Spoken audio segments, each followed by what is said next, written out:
Jonathan, do we have anyone signed up for public comment? Jake. Okay. Is there anyone here who would like to speak during public comment? No one. Okay, then we will keep right on moving. All right, we'll take a look at our October 7th meeting minutes. Are there any corrections or additions, edits? If not, do I have a motion to approve? So moved. Do I have a second? Second. All in favor, say aye. Aye. Any opposed? Meeting minutes are approved. And we'll move into our first presentation, which is our 2025 Housing Needs Assessment with Jacob from Atlantic Regional Council. It's good to see you, Jacob. Great to see you guys here, and thank you for having me. I guess, is this on? Can everyone hear me well? Perfect, thank you. Appreciate you guys gathered here today to talk about this pivotal document. I wanted to ask first, before I even kind of went into it, has anybody reviewed it on the panel here? It's a pretty comprehensive document. I know it's a little over 500 pages here, and I'm going to do my best to present an authority. I think Patrick Bone would give me enough credit and grace to do it that I don't miss any key findings here. But I'm glad you guys took the opportunity to take a look at that document. It helped shape a lot for our comp plan and shows a lot of striking things that I'm sure a lot of us were already aware of, but we can take more into consideration, have some evidence to back that up. I hope I'm wrong with it. So the study overview, it covers all the counties in the Land of Sky region, but also most importantly for us is the home funding. Our consortium covered a lot of that and also made the city of Asheville its own separate unique category, along with the other county data that's available on there. This was a study that was updated from the 2020 study, and that 2020 study was a further update of what occurred in 2015. So this has been a nice sort of reflection of how we've done the past decade or so since it's really becoming a crisis for us in affordability. This was conducted right after the aftermath of Helene. I was told when I jumped on here, Atlantic Sky was in April, but they wanted to start that study a little earlier, but Helene had done a lot of impact, and as you all well know. So it kind of delayed the study, but we were able to still get a lot of good information within that sort of 6-month time period to give us a broad overview of what's going on in our area. This data uses census data, ESRI, of course, American Community Survey data, and a huge part of that, we wouldn't say huge, but a big component of that is also getting stakeholder feedback. And some of you may even actually took that survey as part of this study session. And that provided a lot of good impact of the stakeholders in our region, what they're doing and what they consider our biggest barriers. And I'll go into more of that later. Key demographics from that, back on that. Key demographics from that is we're roughly at about 500,000 people in our population. Projected to the next census, we're expected to exceed that amount and get over to 500,000 officially. Median household income for our area is below the state average, about 74,000, but we can often kind of expect at 67.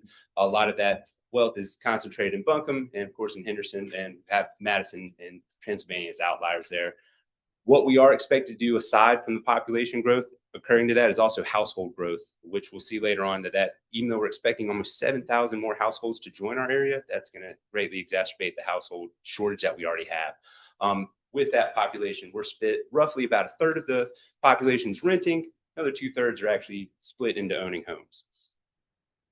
But biggest takeaways from that survey is the housing market in Asheville is characterized by a housing shortage that helps increase costs, which makes an affordability challenge.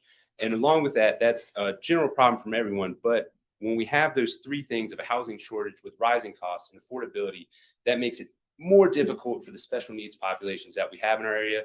And a huge target of that is also the elderly, but we'll get more into that later as well. So with the first one, we have a housing shortage. Not obvious to everyone here that we have over 34,000 units that are going to be needed by 2029.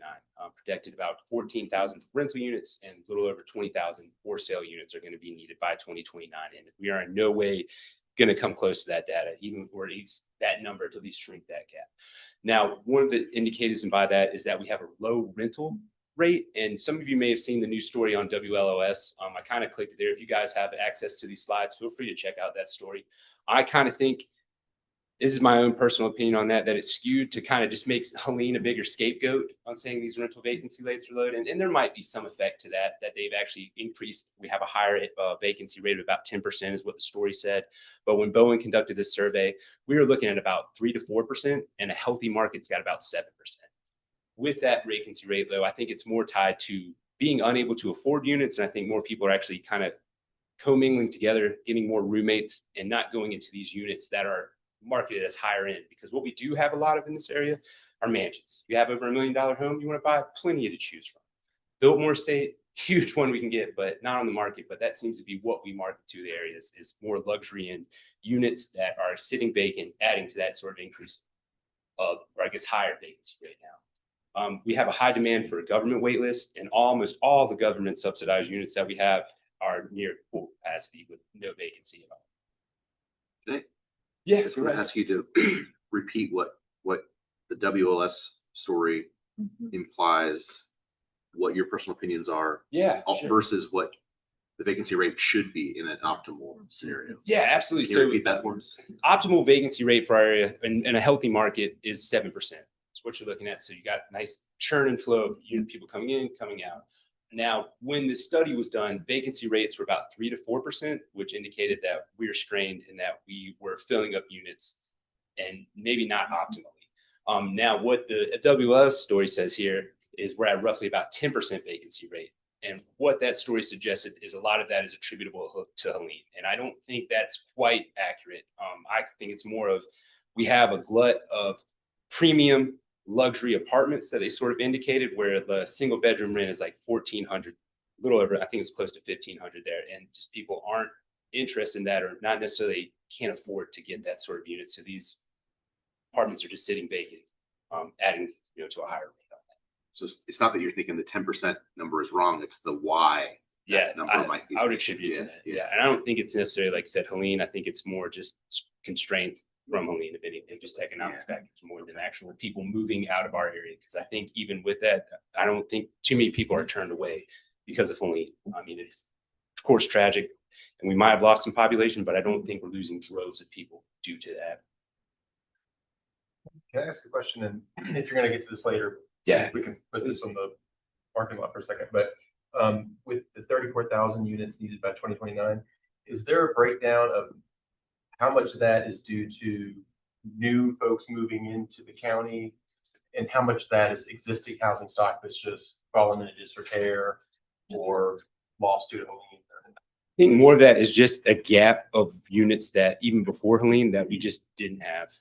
We'd make it to where we could have level costs that kept up with wages and kept up with the demand for housing we're seeing. But I think most of that is stock that we just didn't have to begin with, even prior to Helene, prior to COVID, even, where they're just getting exacerbated. And population increase is not helping that situation. But I think even if we weren't seeing that increase of people, the study still shows that we need that housing. Ask you a question about, in the county, we have a significant amount of trailers that operate as, I guess, de facto affordable rental housing.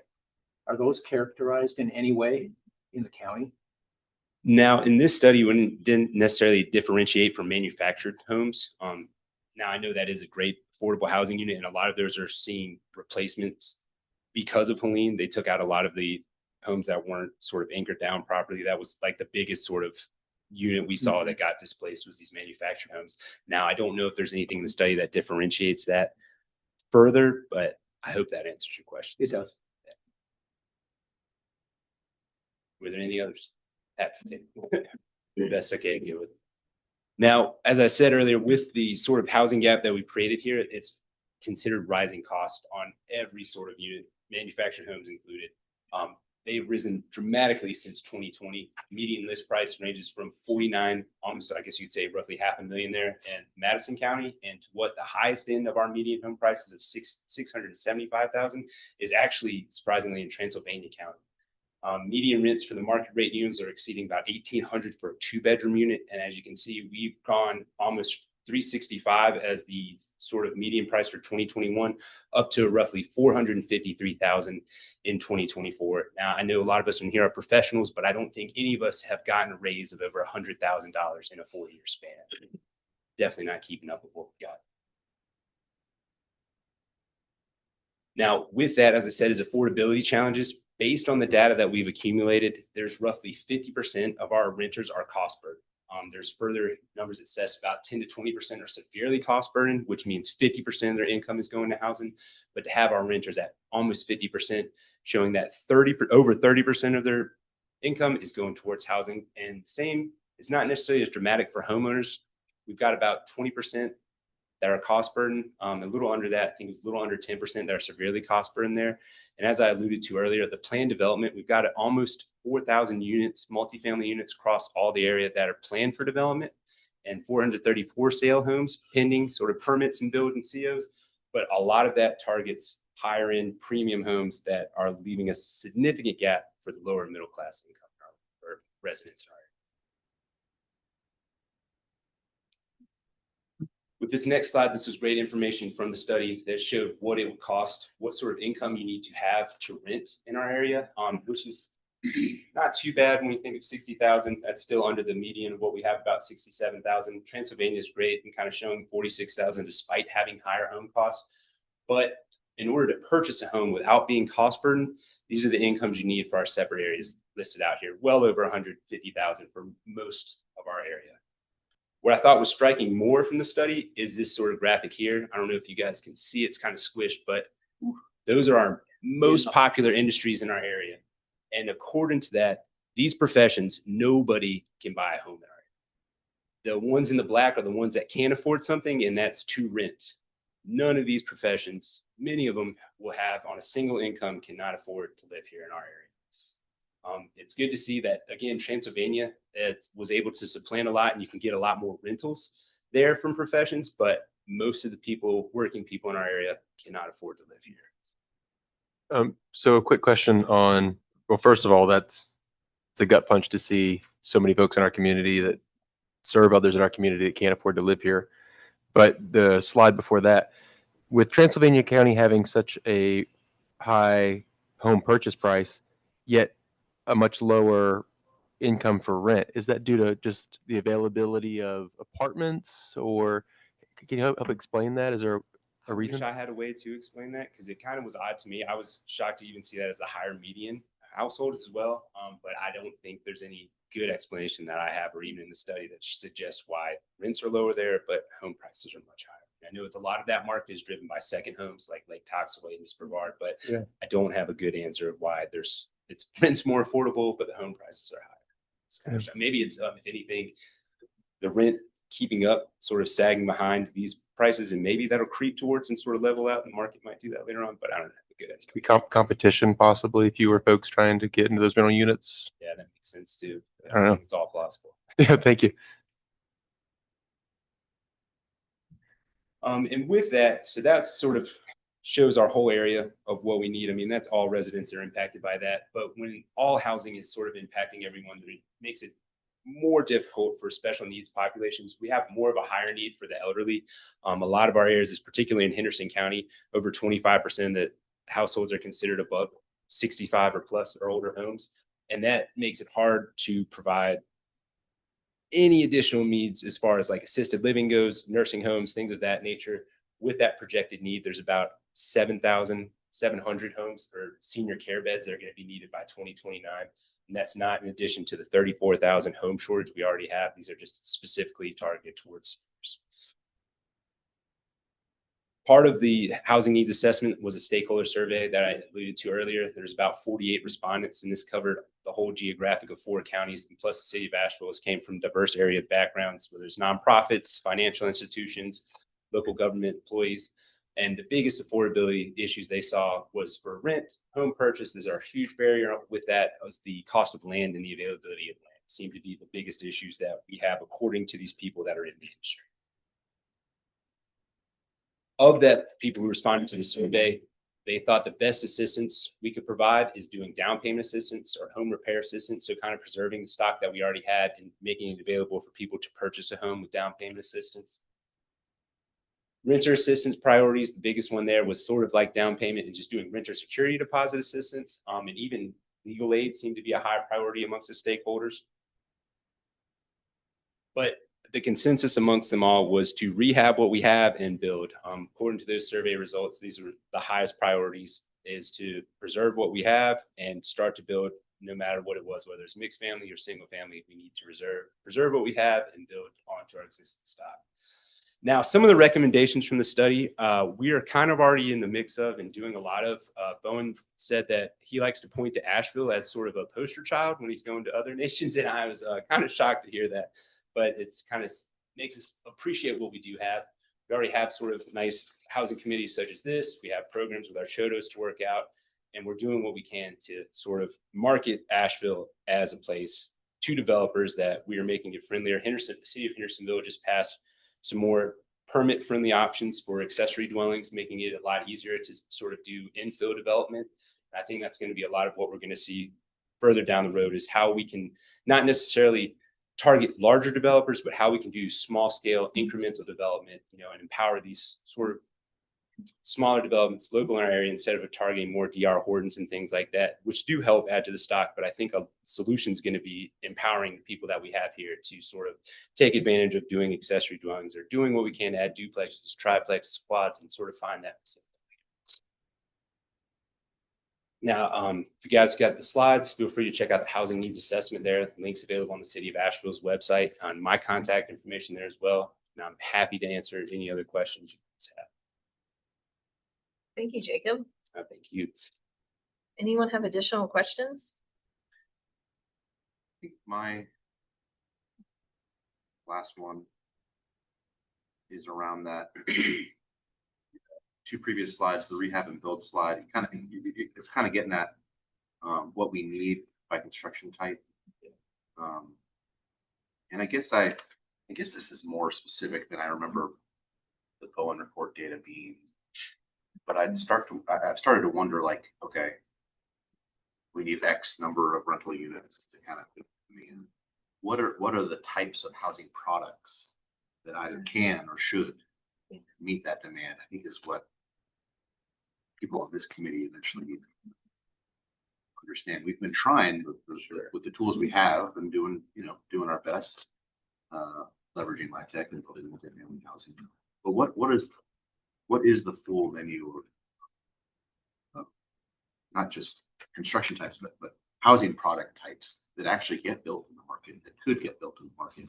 I think one that's really striking, that's really popular, is along with manufactured housing, is sort of park model homes. There's one it's hard to make that differentiation. There's a company down in Fletcher that's called Compact Cottages, and they have origami homes that have become really popular, and they're actually sending them out to Durham and other areas. And it's similar to a modular construction in that it's open frame, they're ready to go. You can kind of place them on the ground, but it's not quite a full manufactured house that's got that HUD label on it that's been certified and inspected for that.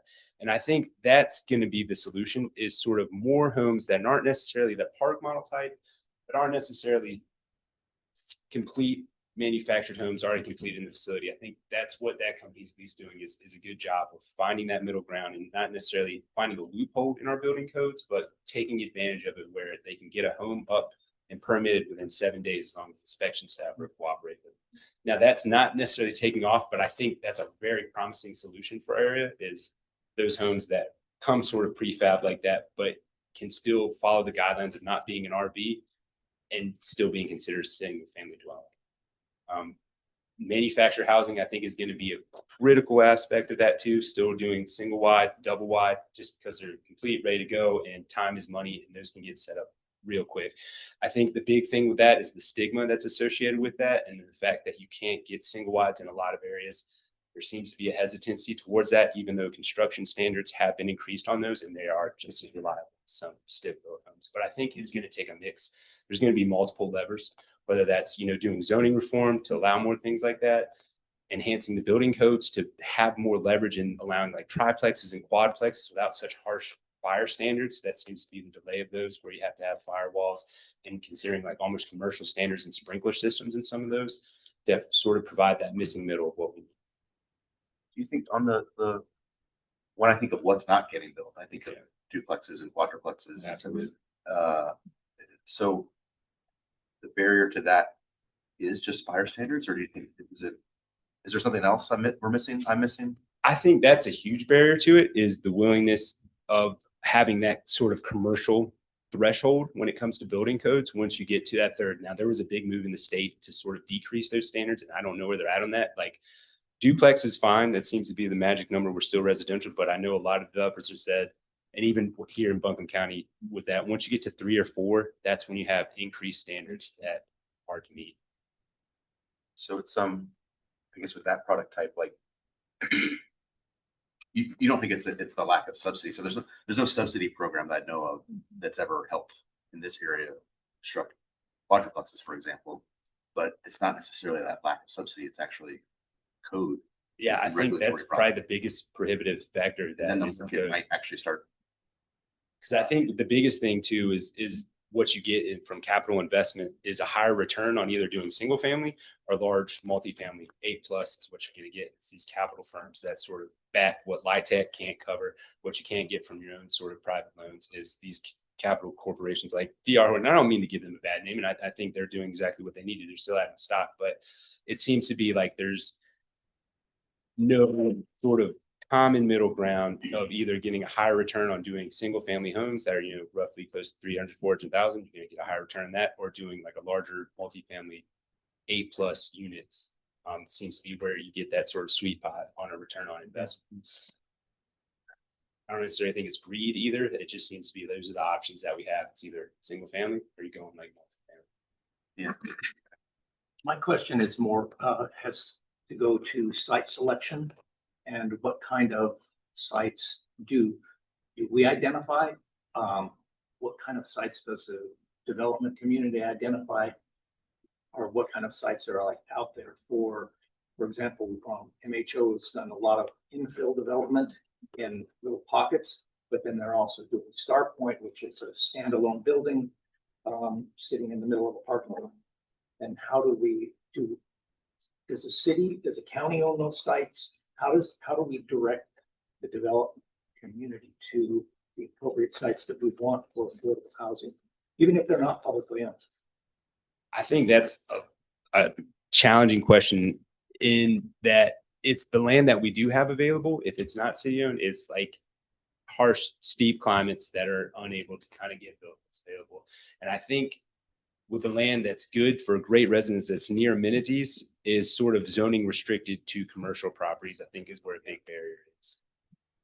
I wish I had a better answer of how to market it more appropriately, but that's the big issue we have here is land cost, and the available land that is there is like on the side of a mountain and floodplain. Now we see a lot of that available, but it's hard to market sort of downtown areas that are close to amenities that also fall into restrictions or don't be zoning prohibited. I guess it's the right word for it, because there's a property right behind Trader Joe's right now that's being developed, and that's going to be duplex or a quad. I can't remember on the top of my head.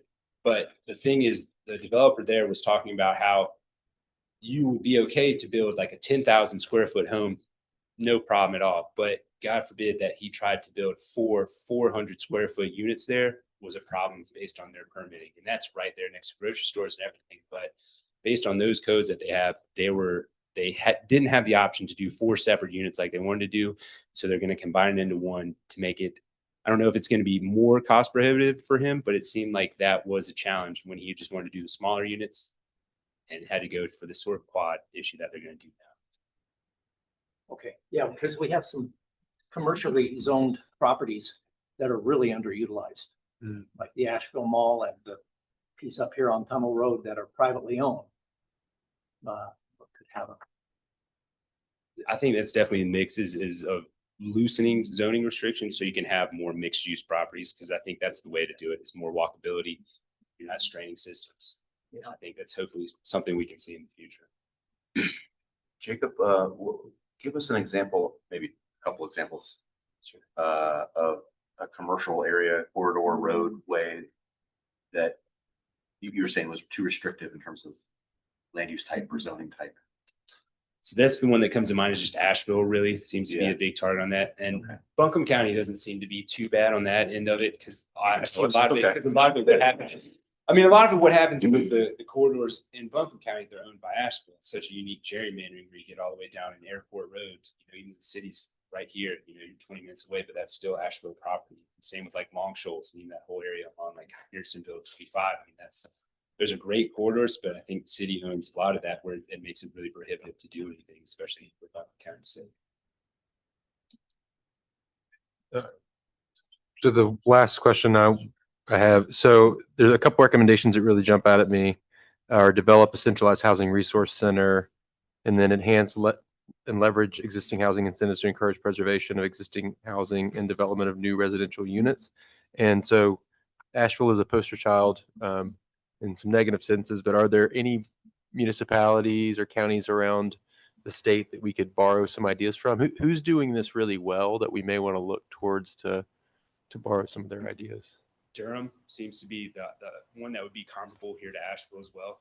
Durham, is roughly about the same size as Buncombe County population wise. They just did what's it's Durham's EHC, which is like extra housing. God, I can't think of the last word for it, but they have essentially stagnated the prices of their home ever since they've done this sort of revisit of their codes, and it's made it where they've allowed more infill development. Seems to be the way to do it. They made it a lot easier to add these mother-in-law suites, reduce lot size, reduce parking minimums, and they've been able to curb the price of their homes dramatically, or I didn't say dramatically, but at least it's stagnated, and they've experienced just as much growth, if not more so.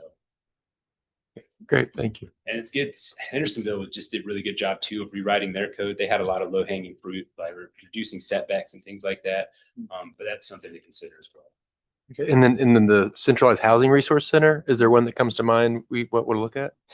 There's one that I like to frequent a lot, and it's not necessarily a local one, but it's actually from New York University, the Furman University. They have a housing solutions lab, and it's really great information on there. They do like webinars monthly as well too, and they actually will come to communities and sort of guide them, and as well as there's this thing called a Strong Towns movement too. I don't know if you guys are familiar with that. They have a whole complete housing ready kit to make sure that you can pull a permit and build a house like the day of. Now, I think that's something that Buncombe County does slack, because you can pull a permit to build a home. It's permitted by right, but that permit process takes a week to get approval. So that's something that could be improved. Jacob, what role do you see Land of Sky Regional Council as our council on government playing in some of these recommendations? Specifically, as I think about some of these centralized centers, because you all are that council, has that been discussed? It's something that I have tried to push more coming forth. There's one thing that's on the table for us is actually like a housing trust to create this sort of incentivize and add more developers by filling that gap that LIHTC or any other sort of grants aren't filling. Now, I don't know where that money's going to come from. I think we're all kind of strapped for it now, but I think Land of Sky needs to play a more pivotal role in networking and creating these sort of collaborations with the existing resources that we already have in the community. Now, we do a good job, I'd say, with like the Alliance, sort of bringing nonprofits, financial institutions, and local government to the table, but I don't think there's nothing that I would say that is making the impact that I would like to see, that I think you all would like to see as well too. I think we have like a lot of lofty ideas, and I want them to come to fruition, but I think it's kind of hard once we realize that we have these expectations that we're not meeting. One thing I can think of is our housing inventory asset tool. It's something that was started before I came on, and what that wanted to do was look for land that was available that met codes, but it's kind of hard to do when you have our region, and within that region, they wanted to make like sort of a GIS map of like preferable zonings that would follow that, but that's kind of hard to do. Like when Buncombe County's R1 is less dense, but Henderson County's R1 equals more dense zoning, and it's finding that sort of medium just amongst those two counties was a difficult task, and I think that it was a great goal, something they wanted to do, but it was more than they could possibly handle. I think it was a bit of an overreach on that, but I think Land of Sky is equipped and ready to sort of network and bring the right pieces together to make something happen. I have a question on that last bullet too, marketing the Asheville region to residential development partners. I think your words were, we market to luxury. So Yeah. what are the recommendations in there to broaden beyond a luxury market? I don't have any myself, and I know there's none in the study, but I think it's hard to say that when a lot of our population has always been as a sort of tourist destination. Having second homes here, it is sort of that luxury. I don't know what there is we could say to market it as more of for the working man, I guess is the right term. I can't think of any sort of marketing strategy we have beyond that. It's always been Asheville is Asheville because people come here on vacation, tourists, it's a baseball team. Like it's always been Biltmore State. that's here. It's just the playground for the rich. I was told one time that like Asheville is not a place to prosper, but it's where the prosper go to play. It's like that kind of hits it on the head. And I don't know how we could market that any other way to sort of get that sort of feel for lower and more moderate income development. The strategic plan that we're getting ready to approve as commissioners does have some goals in there around economic development and increasing median wages. I think that's been a huge problem across Buncombe County for years, that our wages lag behind everywhere else in the state. And that makes housing attainment even more challenging. So I think as we look at our strategic plan, that we do have housing goals, but there's broader goals that feed into housing attainment. Absolutely. Are there any further questions? Thank you so much, Jacob. We appreciate your time. And, thank you guys. Really Thank you. appreciate it.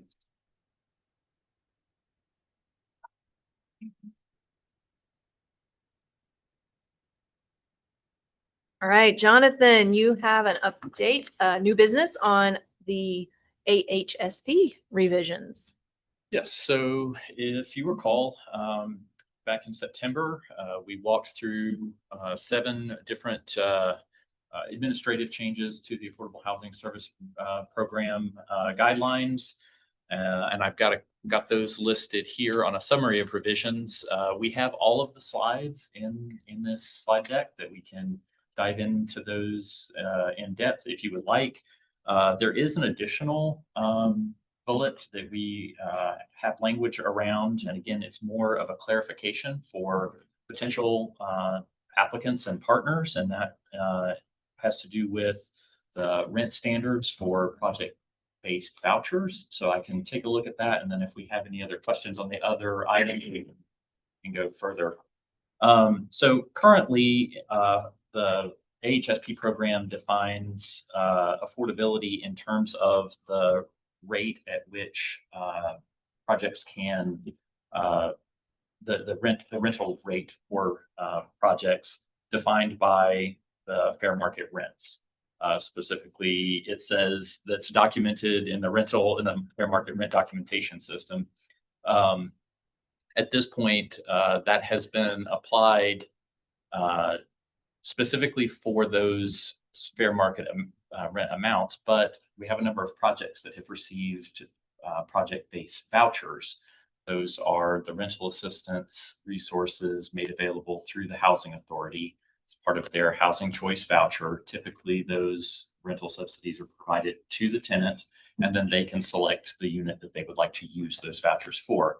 The project-based vouchers are assigned by the Housing Authority. Up to 20% of their housing choice vouchers can be used for this purpose, and they are tied to the unit. So a project that we might fund through the county would also contract with the Housing Authority and have those project-based vouchers applied to some percentage of their rental units.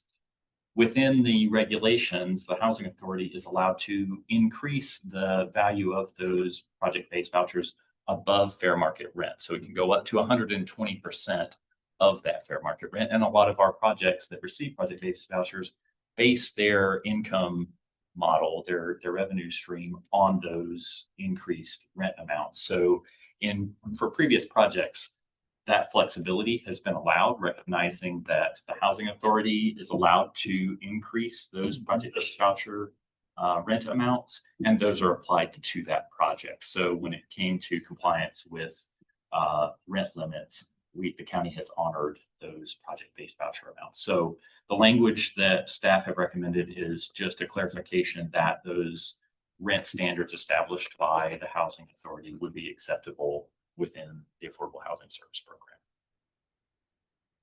So that would be the one additional change from the recommended revisions that you all reviewed 2 meetings ago. And I'm happy to back up and take a look at that list again. And if there are any questions about any of the other items, happy to review those.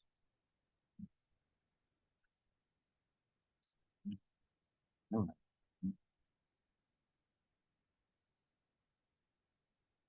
there any questions for Jonathan? Do you need us to make a Yes, Make a so motion to approve the the- request would be Skip to that slide.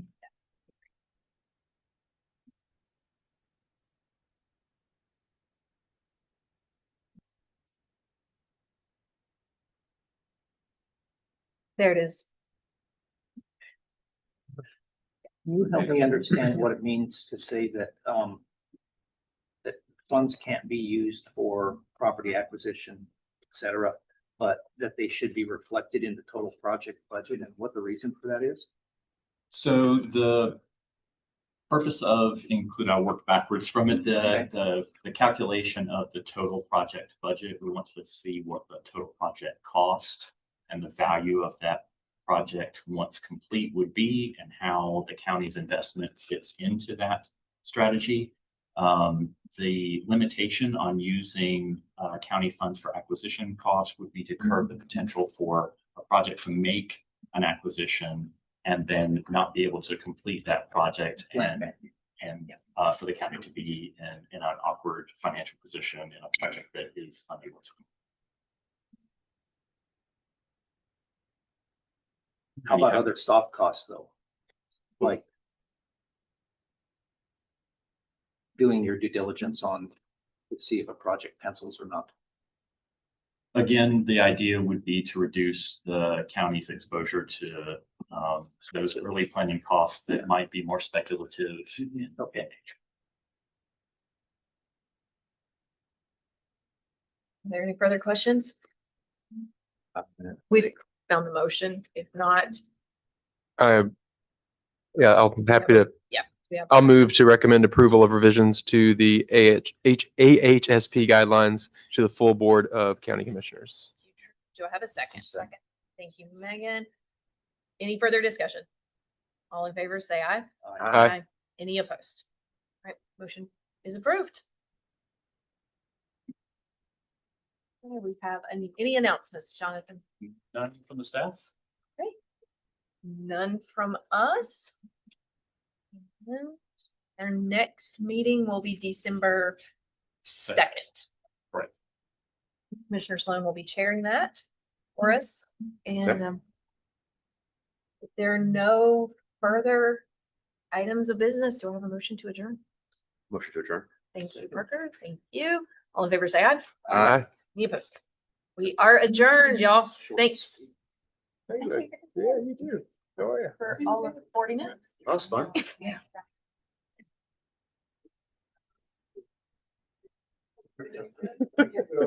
Don't forget to vote.